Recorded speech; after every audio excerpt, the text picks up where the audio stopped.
All right, folks, so welcome back to a Thursday. A little bit of tragedy, a lot of tragedy, actually. Tragedy struck last night in the D.C. skies when an Army helicopter collided with an American Airlines jet around 8:47 p.m. last night. A recovery operation remains in progress as the jet was carrying 64 people and 3 soldiers were aboard the helicopter. No survivors are expected. This tragedy is the deadliest U.S. crash since 2009, has led me to several important questions that need answer. 5 important questions about the deadly crash at DCA last night that must be answered. Number 1, is the FAA an American safety problem? Now, again, it hasn't happened in 25 years, but this should never have happened, and all indications are that it was an error, likely from one of the 2 control towers, whether it was the military control tower or DCA, Reagan National. Here's what President Trump had to say just a few minutes ago.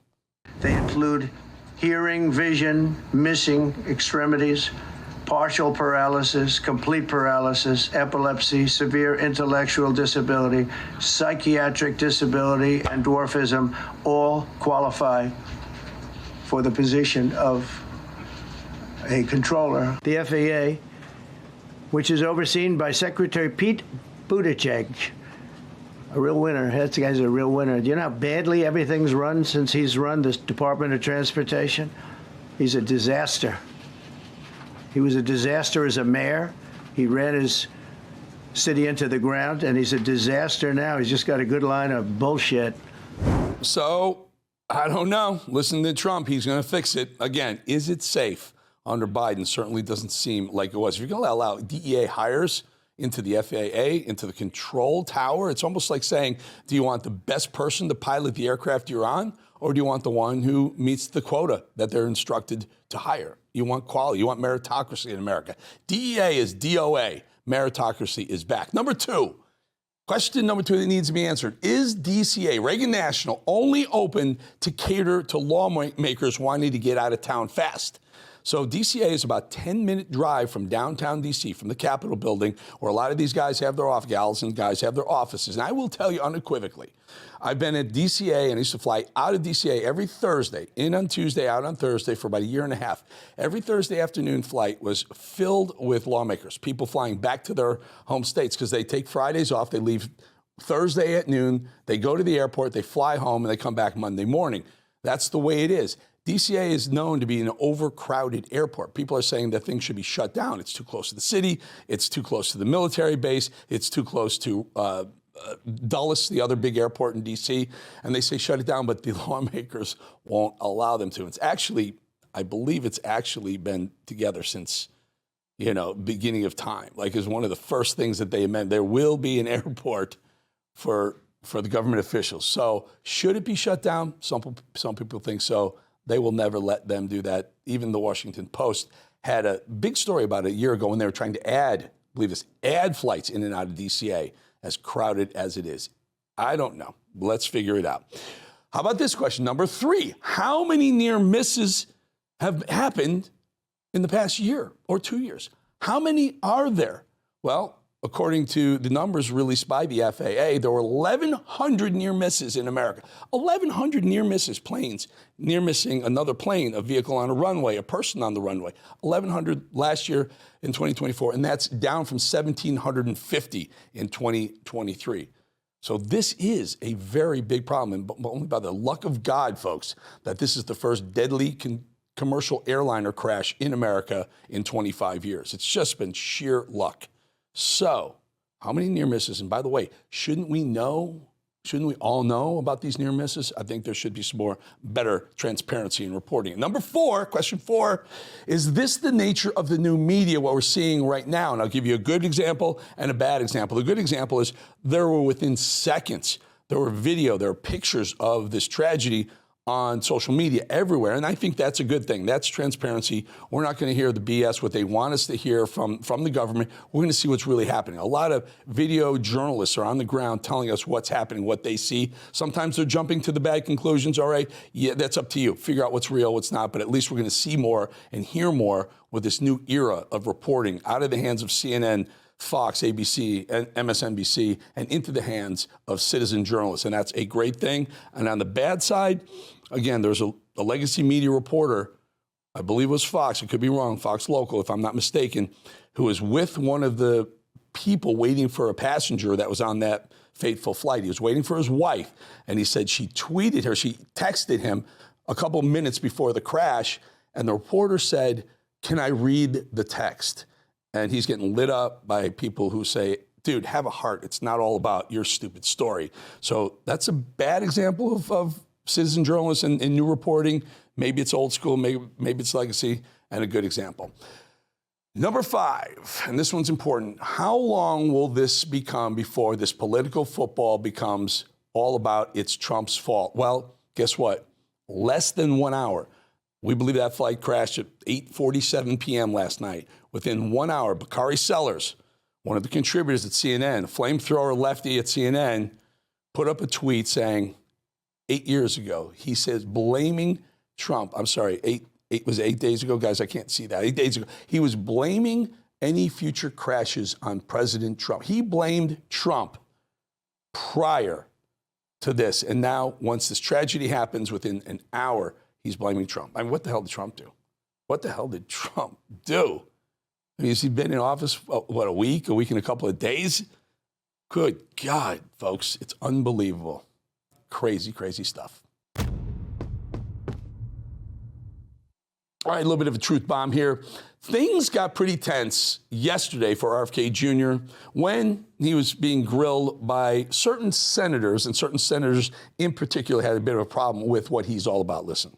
Now, you're coming before this committee and you say you're pro-vaccine. Just want to ask some questions. And yet your organization is making money selling a child's product to parents for $26, which casts fundamental doubt on the usefulness of vaccines. And there were others. There were others who were giving RFK Jr. the business about, and they were trying to protect Big Pharma.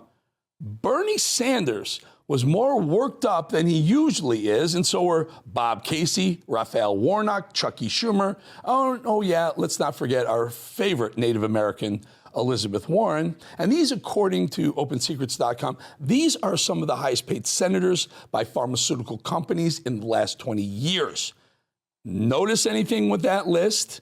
I do. Let's follow the money for just a second. Number 1, Kamala Harris. Number 2, Joe Biden. Number 3, Barack Obama. Number 4, Hillary Clinton. Number 5, Mitt Romney.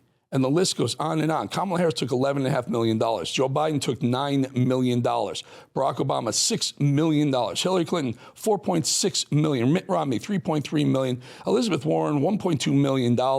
Unbelievable. Chuck Schumer, $1.557 million.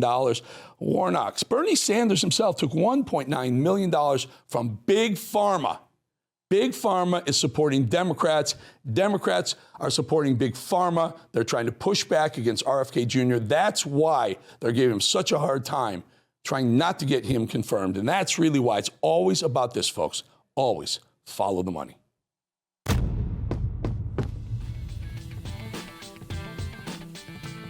So 3 years ago, when Jen Psaki decided to join the communist propaganda machine that is MSNBC and stop circling back to lying for Joe Biden.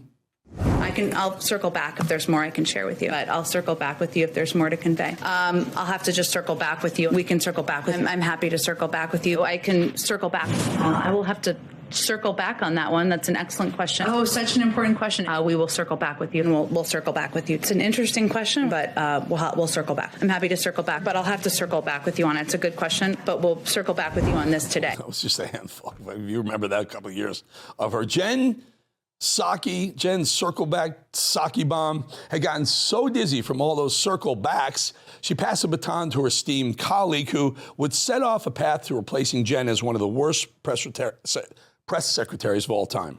First, as you all know, she will be the first Black woman, the first out LGBTQ plus person to serve in this role, which is amazing because representation matters. Haven't we proven that DEI hiring is not working? Trump just said it this morning with the FAA. Representation matters. Jen Psaki said. Representation, does it really? Because I thought merit matters. I thought what you knew mattered. I thought what you could do mattered. But apparently representing certain classes matters. I don't know. I thought that's what matters, is earning and deserving the job based on qualifications and experience. That should be what matters. I thought that what matters is doing the job with care and doing it right. But that's not what matters to them. To the left, and we're seeing the fallout right now. It'll take a bit to unravel the tangled web of their dangerous and their BS identity obsession that they've created. But let's get into it for a second. Look at the difference. Watch the first day of Karine Jean-Pierre stepping in as White House press secretary under Joe Biden in May of 2022. I am obviously acutely aware that my presence at this podium represents a few firsts. I am a Black, gay, immigrant woman, the first of all three of those to hold this position. Okay, see what matters to them? Now, watch what a resounding achievement. Now watch this. She said watch this, though. Here's a really resounding achievement. Good afternoon, everybody. Good afternoon. How are we? Good to see all of you. It's an honor to be here with all of you. A lot of familiar faces in the room, a lot of new faces. And President Trump is back, and the golden age of America has most definitely begun. See, that bam came right out, came ready. Didn't make it about herself, about her color or her gender affiliation. She made it about the job at hand, communicating for and on behalf of the president. Full transparency, preparedness on all topics and all questions. Ready for the job Caroline Leavitt was and is. Equipped to do the job Caroline Leavitt was and is. Handling for the Americans who pay her salary. That's what we expect. And that's what it always should be, shouldn't it? Decisions and policies have repercussions. Every single vote, every single law, every single element that goes into making a decision. And a decision that matters. There are ripple effects. Planes just don't fall apart. Planes just don't crash into helicopters. Planes don't fall apart when they're not maintained properly because you let your best staffers go because they refuse to get vaccinated, Boeing. You're impacting every plane that flies, every pilot that flies them, every passenger that has flown in them when you focus more on diversity of hiring and filling quotas over actual talent and abilities. That makes a difference, Boeing. And I'm afraid what we're seeing, the difference in action. Planes don't just crash. Trains just don't derail. Well, if they do, your transportation secretary, Pete, is the guy who said that roads are racist. Black and brown Americans, tribal citizens, and rural residents much more likely to lose their lives, whether it's in a car or as a pedestrian being hit by a car. There are a lot of reasons related to discrimination, related to even the ways that roads are designed and built. Oh, sure, Pete. I'm glad you're gone. Sure, Pete, roads and bridges were built racist. Or maybe, just maybe, Pete, those roads were built by unskilled workers who are building based on faulty engineering, all down to filling maybe diversity quotas. I don't know. We saw it with those tragic wildfires in California. DEI in the fire department, DEI in government positions. They weren't ready for any of that. And now we watch as our aviation industry, which relies almost entirely on skill and experience, being utterly decimated by the left's obsession with identity over ability. Make no mistake about it. They can blame President Trump if they want, but he's been in there for just over a week. How can they blame him? They can try to do that all they want, but what we're seeing is linked to their focus on the identity and their BS DEI obsessed policies. Take a look at this from exactly 1 year ago under Joe Biden's presidency. Because of DEI, more than 3,000 top performing, motivated, and experienced applicants who applied to become air traffic controllers for the FAA lost out. Why? Well, simply because they weren't the right race. Biden named Mayor Pete Buttigieg as transportation secretary, making him the first openly gay cabinet secretary in U.S. history. Yeah, gay and useless, very useless. He was nowhere to be found during the supply chain crisis in 2021 when moms couldn't find baby formula they so desperately needed. He was too busy at home breastfeeding his babies because he believes in that. And Mayor Pete only went to East Palestine to visit the scene of that massive train derailment disaster after President Trump, not president at the time, by the way, made his way there.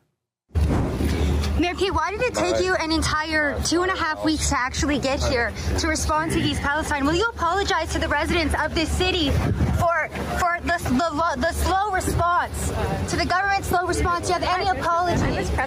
He wasn't even, he didn't know what he was doing. No apology there, nothing, no sincerity, no transparency. They're not sorry for their bullshit. All they do is heap it onto Americans. I know this much, though. The new Transportation Secretary, Sean Duffy, was seen late last night, just moments after that crash, settling into what I'm sure was and is going to be a long stint, trying to figure out what exactly happened, doing what he's supposed to be doing as Transportation Secretary for America, on the scene, overseeing, working with searchers and investigating what happened, doing the damn job he was hired to do. See, it doesn't matter who you are or what you identify as long as you identify someone qualified to do the freaking job, period, end of story. Because those who are qualified to serve America and Americans know that it isn't about them, it's about the job at hand, and it's about you and me. We pay their salaries, and they're here, there to protect us. I'm thrilled that the left's madness seemingly will come to an end once and for all. I'm only worried about how long we have to suffer from these damage the idiots have already caused us. All right, folks, how about this? Mark Zuckerberg on his knees again, or at least one knee, full bended knee before number 47. Meta and Zuckerberg will pay President Trump $25 million for suspending Trump's account. Way back when they called it misinformation about COVID, and he was right. $22 million of which will go to the Trump Presidential Library. Now, who would have imagined 4 years ago that Zuckerberg would, one, endorse Trump for president, and then two, go on the world's most popular podcast to explain how Team Biden censored Facebook, and then three, attend Trump's presidential inauguration. Oh, and then four, the art of the deal in action every single day. President Trump's brilliance these days is a sight for sore eyes. So now ABC and Meta alone have funded Trump's library to the tune of a whopping $37 million, and he's just getting started. So much winning. I'm not sick of winning either. Are you, folks? Because I know Trump, he's not sick of winning.